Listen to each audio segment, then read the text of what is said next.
அனைவரும் இனிதே வாழ்க, வாழ்க வளமுடன்.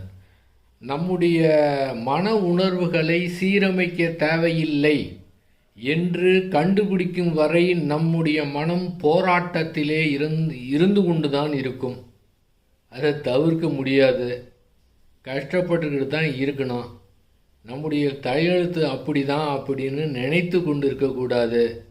மன உணர்வுகளை சீரமைக்க தேவையில்லை என்று கண்டுபிடித்து விட்டோம் என்றால், போராட்டம் இல்லாத மனது இருந்தால் நம்முடைய மனம் விடுதலை ஆகிவிடுகின்றது. விடுதலையுற்ற மனதிலே அனுபவங்கள் தங்கியிருக்காமல் ஓடி உடனடியாக மறைந்து விடுகின்றன. சாதாரண மனிதனுக்கு அனுபவம் ஏற்பட்டால் அதை பிடித்து வைத்துக்குவாங்க.